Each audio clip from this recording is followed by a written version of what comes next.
Hello everyone, আজকের ভিডিওতে আমরা শিখব ডিজাইনার সালোয়ার কিভাবে কাটিং এবং স্টিচিং করতে হয়। তবে ভিডিওটি শুরু করার আগে আপনি যদি আমার চ্যানেলে নতুন হয়ে থাকেন তাহলে অবশ্যই সাবস্ক্রাইব করে নেবেন। চলুন তবে শুরু করি। প্রথমে পুরো কাপড়টিকে মেলে নিয়ে একবার ভাঁজ করে 2 পার্ট করে নেব। এরপরে কাপড়টিকে ভালোভাবে সেট করে নিয়ে আরেকবার ভাঁজ করে টোটাল 4 পার্ট করে নেব। 15 ইঞ্চিতে দ্বিতীয় ভাঁজটি করে নিয়েছি। বাড়তি কাপড়টুকু থেকে নিচে পায়ে ডিজাইন হবে। উপরের দিকে কাপড়টি বাঁকা আছে, তাই সোজা করে একটি স্ট্রেট দাগ টেনে দিলাম।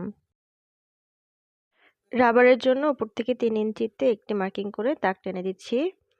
আর কাপড়ের লম্বা নিচ্ছি 37 ইঞ্চি।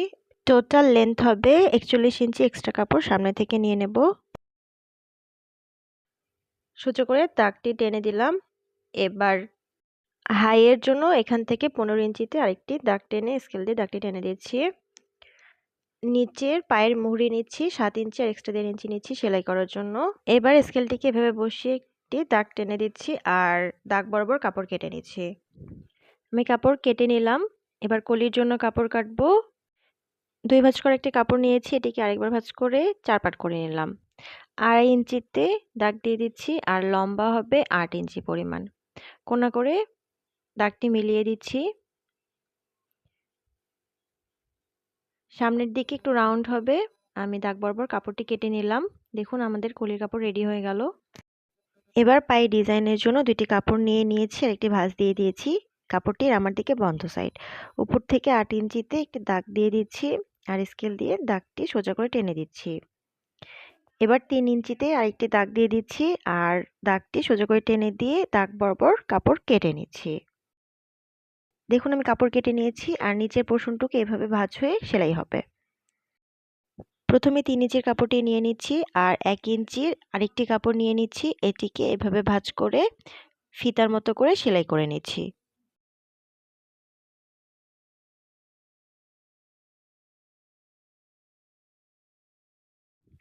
তিন ইঞ্চি করে ফিতাগুলো কেটে নিতে হবে।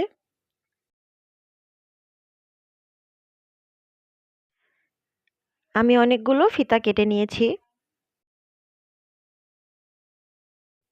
একটি কাপড় নিয়ে ফিতাগুলোকে এভাবে ক্রস করে বসিয়ে দিতে হবে আর একটি শেষে আরেকটি ফিতা বসাতে হবে। প্রথমে একটি সাইডে সেলাই করে নিতে হবে, এরপরে অপর পাশটি সেলাই করে নিতে হবে। আপনারা যদি ভিডিওটি মনোযোগ সহকারে দেখেন তাহলে অবশ্যই বুঝতে পারবেন। আর যদি বুঝতে কোনো অসুবিধা হয় অবশ্যই কমেন্ট করবেন।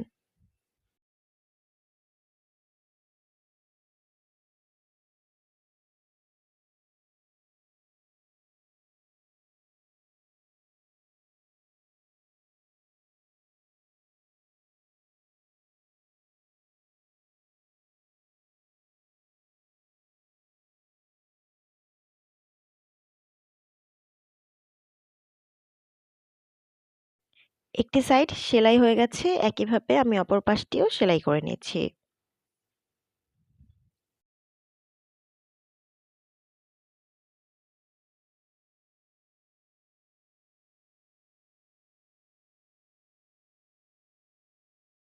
দেখুন আমি সেলাই করে নিলাম।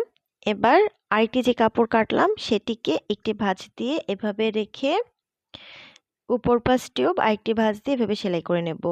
আমি আয়রন করে নিয়েছি সেলাইয়ের সুবিধার্থে, এবার সেলাই করে নিচ্ছি।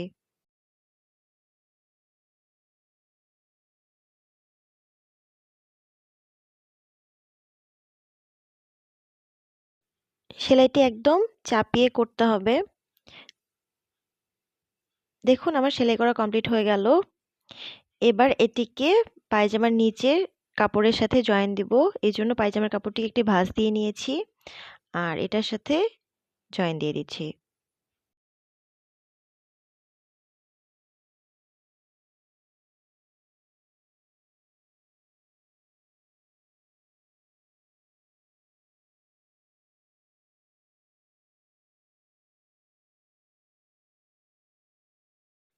একটি পার্ট আমি সেলাই করে নিলাম। দেখুন কত সুন্দর ফিনিশিং এসেছে। ঠিক একইভাবে আমি অপর পাশটিও সেলাই করে নিয়েছি। এবার পায়জামায় কলি বসাবো। কলি সেট করা আমি কিন্তু আমার অন্য ভিডিওতে দেখিয়েছি, আমি আবার দেখিয়ে দিচ্ছি। প্রথমে একটি পার্ট নিয়ে ঠিক এভাবে কোনা সাইডটি উপরে রেখে একটি পাশে সেলাই বসিয়ে দিতে হবে। টানাটানি না করে সোজাভাবে সহজে সেলাই করে নিতে হবে। এবার কাপড়টিকে এভাবে উল্টিয়ে নিয়ে একটি চাপ সেলাই বসিয়ে দিতে হবে।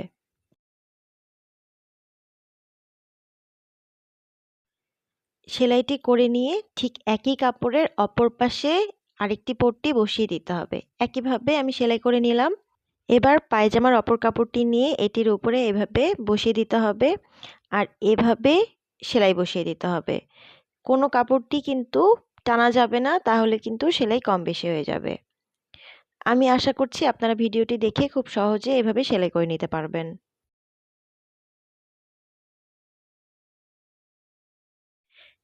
একটি সাইড এভাবে সেলাই কমপ্লিট হয়ে গেলে অপর পাশটিও সেলাই করে নিতে হবে। দেখুন আমি সেলাই করে নিয়েছি।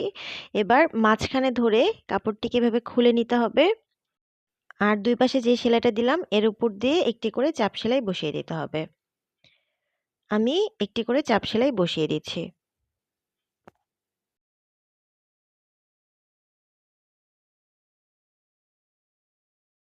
আমি দুই পাশেই চাপ সেলাই দিয়ে নিয়েছি। এ পর্যায়ে এসে কাপড়টিকে ভালোভাবে সেট করে নিয়ে পায়ের নিচ থেকে জয়েন দেওয়া শুরু করে অপর পা পর্যন্ত চলে যেতে হবে আর উপরে এভাবে দুইটি ভাঁজ দিয়ে একটি সেলাই বসিয়ে নিতে হবে। দেখুন আমি সেলাই করে নিয়েছি আর আপনারা অবশ্যই এখানে ডাবল সেলাই করে নেবেন। এবার কোমরে রাবার লাগানোর পালা। রাবার কিভাবে সেট করতে হয় সেটি আমি আপনাদেরকে দেখিয়ে দিচ্ছি। রাবার নিতে হয় কোমর যতটুকু আছে তার থেকে এক্সট্রা 5 ইঞ্চি বেশি। আমি 26 ইঞ্চিতে রাবারটি কেটে নিয়েছি। রাবারের দুই প্রান্তটি প্রথমে জয়েন দিয়ে নিতে হবে। দেখুন আমি সিকিউর করে নিচ্ছি। এভাবে সিকিউর করে নিতে হবে আর কাপড়ের উপর রেখে ঠিক সাইড দিয়ে দিয়ে সেলাই করে নিতে হবে। খেয়াল রাখবেন রাবারের উপরে কোনোভাবেই সেলাই যেন না পড়ে, তাহলে কিন্তু রাবারটি টানা যাবে না।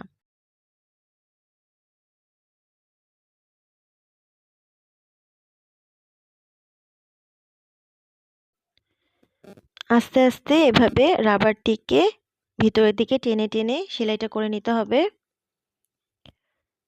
আমি যেভাবে করে নিচ্ছি আপনারা ঠিক সেভাবেই সেলাইটা করে নেবেন। পুরোটা কমপ্লিট হয়ে গেছে। এবার এর মাঝ দিয়ে আরেকটি সেলাই বসিয়ে দিতে হবে। দেখুন আমি যেভাবে সেলাই করছি সেভাবে করবেন। এভাবে হালকা করে কাপড়টি টানতে হবে আর সেলাই করে নিতে হবে। অবশ্যই কিন্তু কাপড়টি এই ক্ষেত্রে টেনে টেনে করতে হবে, কারণ না হলে সেলাইটা খুলে আসবে। ফাইনালি কলি দিয়ে ডিজাইনার সালোয়ার সেলাই করা কমপ্লিট হয়ে গেল। আপনাদের যদি ভিডিওটি ভালো লেগে থাকে অবশ্যই চ্যানেলকে সাবস্ক্রাইব করবেন আর লাইক কমেন্ট করে চ্যানেলের পাশেই থাকবেন। এতক্ষণ ভিডিওটি দেখার জন্য থ্যাংক ইউ।